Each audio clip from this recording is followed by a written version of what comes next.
Good afternoon to Time Team fans and our friends around the world, many of whom have sent in questions again from the last Time Team Teatime. This is going to be a fairly spontaneous response to your questions. We've had a busy old time of it this week. I had the pleasure of doing some geophys. I'm going to just show you just very quickly a little bit of a geophysics printout there, which was rather interesting, and I'll tell you a little bit more about that at another time, at a later time. Charlotte, thank you very much for your question. Did the residents continue digging in their gardens? By and large not. We try to, when you dig a relatively small test pit in people's gardens, you can produce large amounts of finds, and all the finds have to be looked after, and it can be quite a burden on the local archaeologists. So we try to do that kind of work in the context of our people who can look after the finds, record everything and record the dig, which is very important. So it's something we kind of discourage, and the local people were really great and backed us up on that, and it was a kind of pleasure to feel we'd achieved something within the scale of what we were hoping to achieve. Charlotte also asks a somewhat sort of left field topic: what kind of feathers does Phil wear on his hat? Might need a bit of research, Charlotte. My last memory is they looked a bit like a buzzard feather, but Phil would probably have some answer to that, and we'll track him down and see what what he can tell us. Laurie Benton, hi Laurie. Did anybody ever refuse to let you dig up their garden where you really wanted to dig? A couple of times they did, and I rather say I quite liked that. I thought, why not? It's their garden, and if they want to tell us to sling our hook, then fine. We only want to go where we really wanted, and just occasionally we had one lady I remember in particular who took an age to decide on camera and then finally said yes, and I think it's very reasonable. Not everybody wants a hole in their garden, unless, like at Rawn's, they wanted to dig a koi carp pool, and Time Team's quite useful from that point of view. Claire McElroy, frustrating, and John sort of pulling his hair out.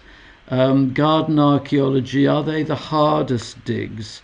In a sense they are. I quite like the restrained landscape, if you like. It's limited to the four walls, and particularly Cirencester, which many of you enjoyed. When you're in somebody's garden, you hopefully found something really interesting within a small palette, if you like. Rawn's was the same.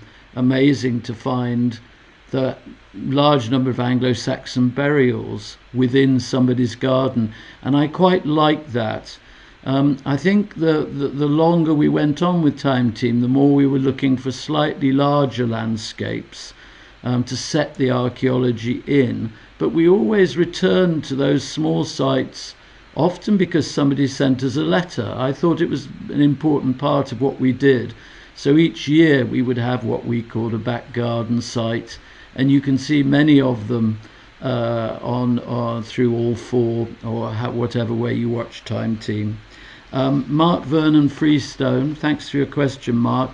Who fills in the holes after the programme? Very good question. It's a very important thing, Mark, as you can imagine, that we leave our site clean and tidy.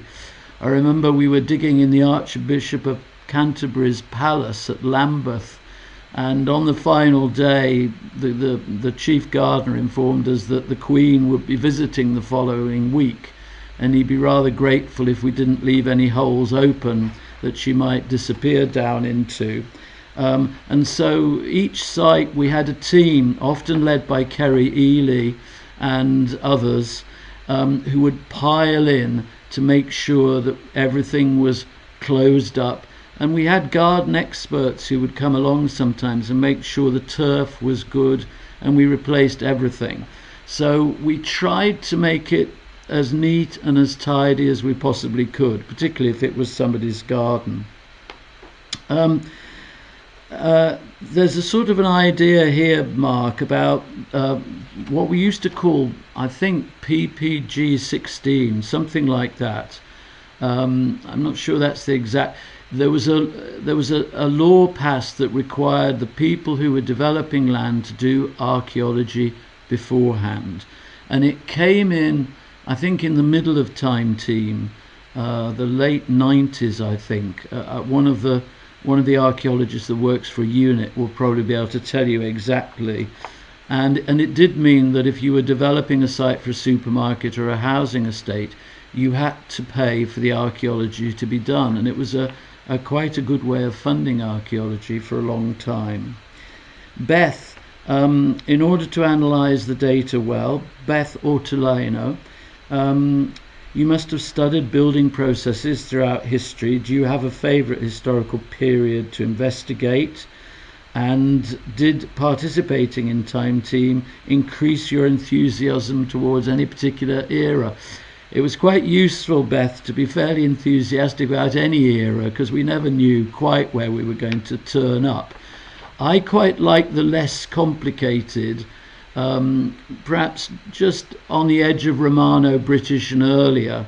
It's amazing the amount of stuff human beings produce, and post the Roman world, getting into the medieval period, you get huge amounts of stuff on sites, and somehow that richness can be a bit overwhelming, and I quite like those simpler sites. In terms of the building processes, I think the Grand Saxon Hall we uncovered, or we helped to uncover in one programme, I think it was Charlton Down, very interesting site, and it was amazing to see how it was set out and to see the angles that the timbers had taken, and the idea of someone creating a sort of cathedral almost. It was a great hall, but a cathedral in woodwork was tremendously exciting. I enjoyed at Dunster, we were dating Cruck frame buildings, getting dates of 1270, 1300 from Dunster, which was very early. And I loved the idea of people going into a wood, choosing those two curved timbers and creating an arch and creating a hall structure out of it. So I think both of those are ones I could talk about for a long time. Victor, of course, had a very good understanding of some of those buildings, and therefore was able to draw the structure in a proper way. And Raysan, who did our computer graphics, had an architectural background, so he brought that to it as well, which was very useful. Nathan Halsey, it's a question for John really, and I'll have to pass that on to him. But you're asking, did you believe it would have such a huge impact, and was it hard to convince the rest of the team? It certainly wasn't hard to convince me and Mick, I can tell you that. I think there was a certain amount of resistance from Phil, but I think that was probably just Phil slightly winding John up. I think from that first programme, Nathan Athelney, where we, on the back of a Land Rover, a dot matrix printer, we saw the possible abbey that Alfred had constructed after his victory over the Danes. And that was extraordinary, and we were, I think, pretty much hooked on geophysics from that moment on. I think, like I've said before, geophysics was a central thing of Team, and the development of it over time, particularly with the radar that John and Jimmy bought in the later programs, it had a magic about it that was always worthwhile seeing, and it is an extraordinary thing. And I think we might have given John the odd hard time, particularly from Stuart or Phil, but in general, certainly all of us were very much behind what Geophys could achieve, and absolutely amazed by the results. Thomas, how important was Stuart to your work? Stuart often had a very interesting role. We used to send him out to do the lumps and the bumps, so we got the bigger landscape. With Stuart, you got context, and often we got something that was left field. I was always waiting for Stuart on about day two to come and say, have you noticed that way that road goes over there? And maybe we should be looking at that. He often had a very interesting point of view from the point of view of the landscape. I remember at Raunds, he was able to talk about the way those burials fitted into a bigger landscape, possibly with some Bronze Age origins. And so Stuart played a very important role, always reminding us that although we might be digging a particular burial or a particular building, it was set in the landscape. And Mick was very keen on that wider landscape archaeology, and therefore Stuart was very important, and the work he's continued to do mainly up north in those big landscapes he looks at has been extraordinary. The advent of LiDAR scans, helicopter scans from the air using LiDAR, has produced an amazing series of new sites, and you can hear him talking about that, by the way, on one of the pieces we've done with him, if you check that out on YouTube. Did you, Dean Smallwood, slightly cheeky question, I think, Dean, probably here, to John, did you ever get Phil to agree that geophysics was actually a good invention? I can ask John that. My suspicion probably was no. Phil always was marginally suspicious, and the best John got was a kind of grudging, well, yes, I suppose you're right. But I think it was part of the sort of slight energy of the thing that John would say, well, you know, I found it, all you've got to do is dig it. And Phil would mutter away cheerfully to himself, but it was always in good part those sort of conversations, and I quite enjoyed them. In fact, Christian Eriksson, you ever wanted to try LiDAR? Yes. My goodness, we've seen, I think if we were doing some more programs, I think LiDAR would be very important. I've used it and looked at it on a number of sites, usually with Stuart. And that ability to remove the landscape of forests and woods and trees and see the original surface shape, if you like, is extraordinary. And I think it's becoming more refined. I think it's becoming better. And the prospect of being able to fly LiDAR from drones is fantastic. And you can see a lot of sites in the UK where recent LiDAR scans have revealed literally hundreds of new sites, and I often sit there thinking, right, let's get back on the road again and do a few of them. So extraordinary LiDAR. Michael Taylor says he realizes, watching one of the programs, the importance of production management, engaging with people, permissions to dig, landowners. Jim, who we've done one or two interviews, Jim Moa, and one or two other people before him, had the really difficult and very careful job of making sure we had all the processes in place. You can imagine arriving on day one and we haven't quite been certain that we got the permission of the farmer or the keys for the gate, or we haven't been quite certain that the local archaeologist is happy with what we're doing. And we had people whose job it was to line all that stuff up. And funnily enough, this afternoon I was looking at one of the files, and it was dense. Pages and pages of stuff from people saying, yes, it's all right, you can cross my land. Yes, you can use this building. Yes, you can do this. And that is an extraordinary detailed business. And I think on Time Team we had some of the best people in the business at that. And it meant we could roll in there, get on with the archaeology, and not worry that someone had missed out a bit of paperwork. Occasionally happened, but in general, they were absolutely brilliant at it. Toby, question about robbed out walls. You have to be, it's a very difficult business sorting out what comes first and what you're dealing with that, Toby. I think it was quite difficult.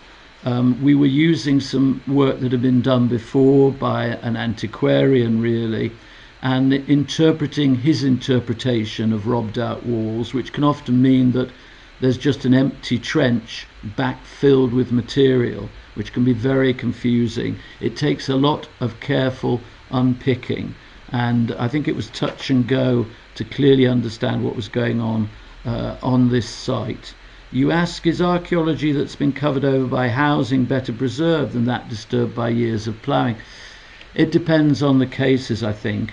I know in the recent past we've been on sites where housing has been on rafts, carefully sort of suspended over the top of the archaeology, and that can preserve it but make it impossible to get at. Ploughing, I think farming has gradually got more and more understanding of the relationship between the depth and the likely archaeology, and the majority of farmers working with archaeologists want to preserve the past, are fairly careful about it, and therefore on some good sites where there's a relationship with the farmer, I'm thinking of some of the sites we did in Somerset, the farmers are in some ways the best people to look after it. And if the ploughing of an area that's just going to be out for grassland or somewhere like that, the depth may be 6-8 inches, and we know that's above the archaeology. And I think a good relationship between archaeologists, which I think by and large has developed. I'm thinking of Dinnington, places like that. We've been able to create something where the farmer can carry on using the land for grassland, grass to feed his cows during the winter, and that's an important thing. We need farmers on our side, and often they're the first person to see the archaeology. So thank you very much for questions again. I've been told to refer to the fact that if you like what we're doing, there's a notification bell, and I'm not sure I know what that is, but apparently it exists. And if you press on that, it means you won't miss out on any interviews or anything else we're doing, so give that a press. Fantastic time talking to Sir Michael Morpurgo, who, as many of you know, wrote The War Horse, which Steven Spielberg made an amazing film of, and numerous other wonderful stories, many of which begin with an archaeological object in some way. And I had a wonderful time talking to him, and there'll be more of those interviews with other people next week as well. So press that bell and then you'll always know when something comes up. Thank you very much for watching Time Team Tea Time again. We've got another great program for you on Sunday, and I hope you stay well and enjoy the process of watching these programs, which we had so much fun making.